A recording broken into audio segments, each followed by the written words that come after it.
Hi student, अभी आप देख रहे हैं यार कॉन्सेप्ट लर्निंग। और आज की इस वीडियो में हम बात करने जा रहे हैं जो अपकमिंग सीटेट का एग्ज़ाम है, जो कि 28 और 29 दिसंबर को फर्स्ट फेज़ का एग्ज़ाम होना है। उसके बाद सेकेंड फेज़ आपका 2023 में 8 जनवरी से लेकर के फरवरी तक चलने वाला है। तो जब आप एग्ज़ाम देने चाहते हैं तो कौन सा डॉक्यूमेंट आपको लेके जाना है, कौन सा डॉक्यूमेंट नहीं लेके जाना है, कौन कौन सी चीज़ें नहीं ले जानी है, और आपको ड्यूरिंग एग्जामिनेशन आपको टाइम का मैनेजमेंट कैसे करना है। तो ये दो चीज़ों पे हम चर्चा करने वाले हैं। पहला कि आपको क्या लेके जाना है, डॉक्यूमेंट क्या होगा आपका, और दूसरा आपको एग्जामिनेशन में आपको किस तरह से टाइम का मैनेजमेंट करना है, सारे क्वेश्चंस कैसे बनाने हैं। तो सबसे पहले चीज़ पे हम बात कर लेते हैं। सबसे पहले आपको एडमिट कार्ड जो है यानी कि हॉल टिकट आपका है वो आपको लेकर के जाना है। जो ओरिजिनल हॉल टिकट सीबीएसई ने अपनी साइट पे अपलोड किया है वो आपको डाउनलोड करके लेके जाना है। उसके साथ आपको सेल्फ डिक्लेरेशन फॉर्म, क्योंकि कोविड-19 की जो चौथी लहर है वो मतलब शुरू हो चुकी है, तो आपको सेल्फ डिक्लेरेशन फॉर्म लेके जाना है कि फीवर है कि नहीं है, आप पूरी तरह से हेल्दी हैं कि नहीं है। तो वो सेल्फ डिक्लेरेशन फॉर्म आपको भरना जरूरी है और उस पर आपका साइन होना जरूरी है। दूसरी बात यह है कि आपको 90 मिनट पहले आपको एग्जामिनेशन सेंटर पे पहुंचना है। 90 मिनट पहले का मतलब 1.5 घंटा पहले। तो जो टाइम बताया जा रहा है उतने पहले आपको पहुंच जाना है, क्योंकि पिछली बार आप देखे होंगे जो बीपीएससी का एग्ज़ाम हुआ है तो उसमें 1 घंटा पहले बुलाया गया था। 12 बजे से एग्ज़ाम शुरू होना था, 11 बजे बुलाया गया था, और वैसे लोग जो 11:05 में पहुंचे थे, 11:10 पे पहुंचे थे, उन्हें एग्जामिनेशन सेंटर में इंटर करने की जो परमिशन है वो नहीं मिली थी, इजाज़त नहीं मिली थी। तो ये आप टाइम इसका ख्याल रखिएगा, आप 1.5 घंटे पहले अपने सेंटर पे पहुंचिएगा। तीसरी बात यह है कि ब्लू और ब्लैक पेन जो कि आप रफ करते हैं वहाँ पे, क्योंकि कंप्यूटराइज एग्जामिनेशन होना है तो ऑनलाइन एग्जामिनेशन होगा, तो वहाँ पे रफ करने के लिए आपको ब्लू या ब्लैक पेन लेके जाना है, वो भी बॉल पॉइंट पेन लेना है, यानी जेल पेन लेके नहीं जाना है। नेक्स्ट पॉइंट है कि ओरिजिनल आपको आईडी जो है वो लेके जाना है।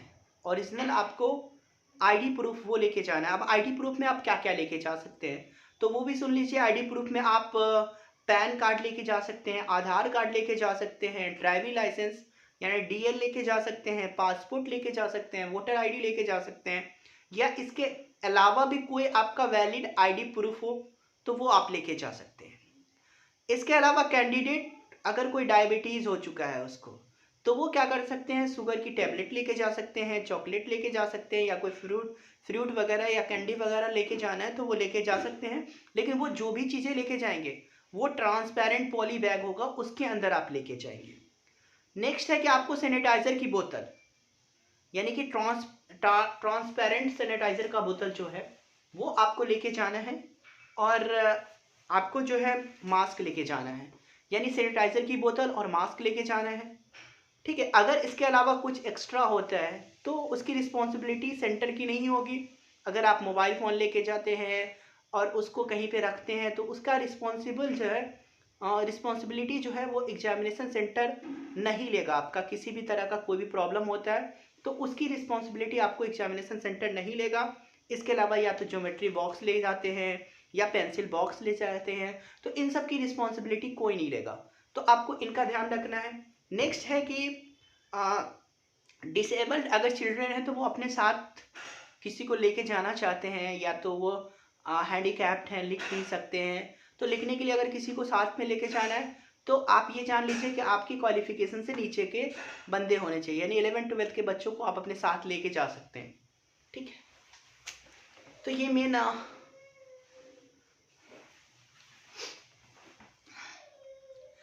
मेन तो हो गया कि during examination, before examination, examination hall में इंटर करने के लिए आपको क्या किन किन डॉक्यूमेंट्स की ज़रूरत होगी और कौन सा ऐसा डॉक्यूमेंट्स होगा जो आपको एग्जामिनेशन हॉल में नहीं लेके जाना है, उनके बारे में हमने बात कर ली। चलिए अब हम नेक्स्ट बात कर लेते हैं कि आपको ड्यूरिंग एग्जामिनेशन आपको किस तरह से अपने जो क्वेश्चन पेपर हैं उसको किस तरह से टाइम को मैनेज करना है, किस तरह से आप जो है मतलब क्वेश्चंस बनाने हैं जिससे कि आपके अच्छे मार्क्स आ सके। तो इसमें सबसे पहला आप देख लीजिए 150 नंबर का पेपर है, 150 क्वेश्चंस भी हैं और 150 मिनट भी आपको दिए जाते हैं। मतलब आपको हर क्वेश्चंस के लिए 1 मिनट दिए जा रहे हैं। लेकिन आपका ये हो सकता है कि कोई क्वेश्चन आधा मिनट में बच जाए, हो सकता है कोई क्वेश्चन आपको 2 मिनट लगे, 3 मिनट लगे। तो आपको किस तरह से टाइम को मैनेज करना है।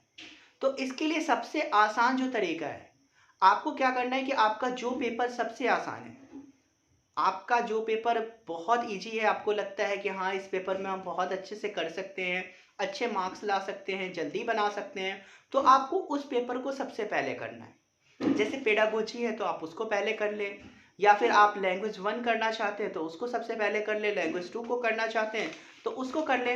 यानी आपके पास यहाँ पे ऑप्शन होगा कि आप जिस पेपर को पहले करना चाहें उसको कर सकते हैं। तो अगर आप मान लीजिए कि 1 to 5 के लिए एग्जाम देने जा रहे हैं, पेपर फर्स्ट का एग्जाम देने जा रहे हैं, तो सबसे पहले आपको क्या करना है कि पेडागोजी बना लेना है।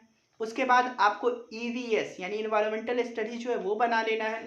फिर आप लैंग्वेज 1 बना लीजिए, फिर लैंग्वेज 2 बना लीजिए, और सबसे लास्ट में आप मैथमेटिक्स बनाइए। क्योंकि क्या है कि आप जब मैथमेटिक्स के क्वेश्चन बनाएंगे तो वो टाइम टेकिंग होगा।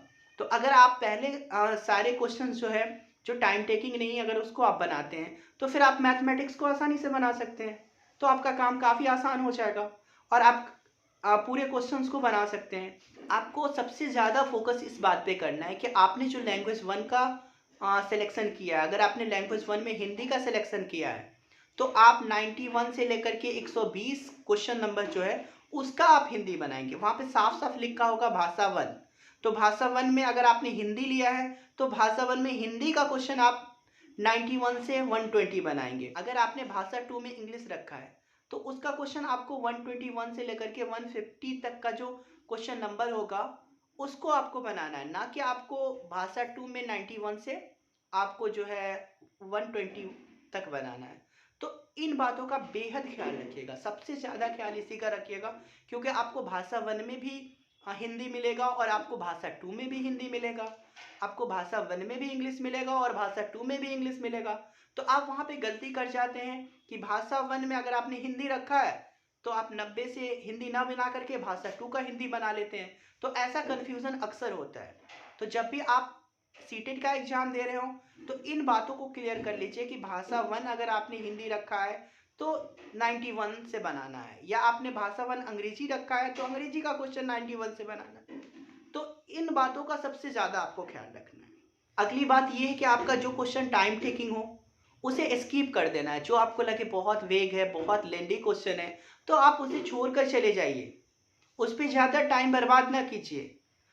हो सकता है कि आप दोबारा उसको लास्ट में जब आपके पास टाइम रहे तो दोबारा बना सकते हैं, नहीं तो फिर आप अगर टाइम आपको लग रहा हो कि आपके पास बिल्कुल नहीं है तो आप क्या कीजिए कि उसमें तुक्का लगा दीजिए। 1-2 क्वेश्चन से 3 क्वेश्चन से आपके सेहत पे कोई फर्क नहीं पड़ने वाला है। अब ऐसा ना हो कि उस क्वेश्चन के चक्कर में आप बहुत सारे क्वेश्चंस को टच भी ना कर पाए। तो ये ख्याल रखिए कि आप सारे क्वेश्चंस को पढ़िए, 1 से लेकर के 150 तक 150 क्वेश्चंस को आपको पढ़ने हैं और उसके बाद आपको आंसर करने हैं। तो अगर कोई क्वेश्चन आपको लग रहा हो बहुत लेंदी है, बहुत बड़ा है, तो आप उसे स्किप कर दें। लास्ट में अगर आपको टाइम बचे तो दोबारा जा कर के देख लें, नहीं तो फिर जो मन में आए उसमें तुक्का लगा दें। अब एक बात और आपको ख्याल रखना है कि आधा घंटा पहले ये आपको कंफर्म कर लेना है कि आपने कितने क्वेश्चन किए हैं और कितने क्वेश्चन बाकी रह गए हैं।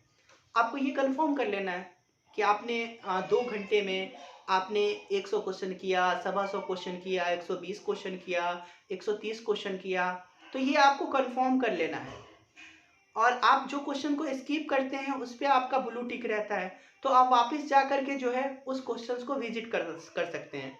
जिस क्वेश्चन का आप फाइनल आंसर करते हो उस पर क्या होता है, ग्रीन मतलब कि वो ग्रीन कलर हो जाता है, तो उससे ये क्लियर हो जाएगा कि आपने उस क्वेश्चन को टच किया है। और जितने क्वेश्चन को आपने टच नहीं किया होगा उस पर क्या होगा, रेड मार्क रहेगा, तो उससे आपको पता चल जाएगा कि इस क्वेश्चन को आपने विजिट ही नहीं किया है। तो इसका आप ख्याल रखें।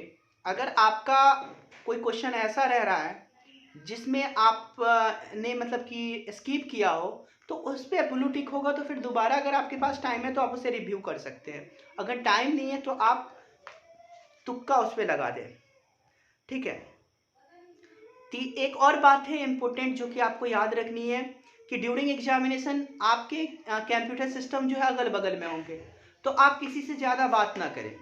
हो सकता है कि आप उनसे बात करने लगे, वो आपसे कुछ क्वेश्चंस पूछने लगे, आप उनको कुछ बताने लगे, तो ऐसी सिचुएशंस पे आप तो एक्सपेल्ड हो सकते हैं। दूसरी बात, आपका टाइम खराब हो जाएगा। आपने जो माइंड मेकअप किया है, आपके कितने सारे क्वेश्चन छूट जाएंगे उससे पूछने के चक्कर में और किसी को बताने के चक्कर में। तो कभी भी ना तो अगल बगल वाले से बात करें और ना ही उससे कुछ पूछें। अगर आपको कहीं पे कुछ प्रॉब्लम हो रहा है तो आप जो वहाँ पे ऑपरेटर होंगे उनसे कंसल्ट कीजिएगा, वो आपको बताएंगे, आप किसी से कुछ नहीं पूछिएगा। ठीक है। नेक्स्ट है कि कॉन्फिडेंट रहे।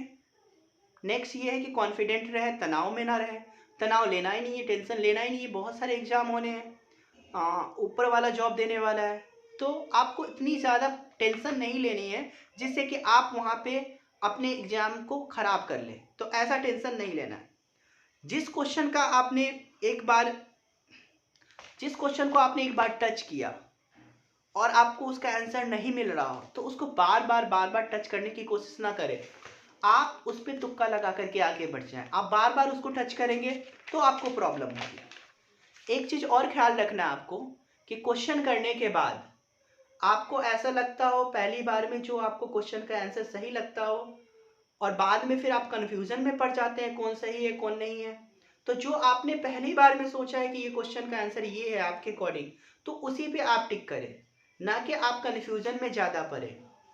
इसके अलावा एक और बात है कि अगर किसी क्वेश्चन ऐसा है जिसको जो आपकी नज़र से कभी गुजरा ही नहीं है, आपको लग रहा है कि इसका हम आंसर हम कर ही नहीं पाएंगे, तो आपको क्या करना है कि ऊपर के क्वेश्चन देखने हैं। आप अगर ऊपर के क्वेश्चन को आपने सही सही बनाया है, आप कंफर्म है उसमें, तो आप जो ऊपर का आपने टिक्का लगाया है, गोला किया है, जो आपने आंसर किया है, सेम आंसर आप नीचे वाले में कर दे, ये कर सकते हैं। मतलब कुछ बहुत ही इंपॉर्टेंट ट्रिक तो है नहीं, बट यहाँ पे हम ये कोशिश कर रहे हैं कि आपका किस तरह से सारे क्वेश्चंस हो जाए। हमारे यहाँ पे जो आज का वीडियो बनाने का मकसद है कि आपके जितने भी क्वेश्चन हैं वो क्वेश्चन आपके कंप्लीट हो जाए। 150 में से आपको आ रहा हो फिर भी, ना आ रहा हो फिर भी, आपको 150 में से 150 टोटल क्वेश्चन टिक्का करना है, क्योंकि नेगेटिव मार्किंग नहीं है। तो इस बात का बिल्कुल ख्याल रखना है, क्योंकि नेगेटिव मार्किंग नहीं है तो आपको छोड़ने से अच्छा है कि आप कुछ वहाँ पे अगर उसको आप फिल करते हैं तो आपके कुछ मार्क्स बढ़ जाएंगे। अगर आपको हमारी ये वीडियो अच्छी लगी हो तो हमारी इस वीडियो को लाइक करें, साथ ही साथ जो हमारे चैनल है उसको सब्सक्राइब भी करें। हमारे साथ बने रहने के लिए आपका बहुत बहुत शुक्रिया।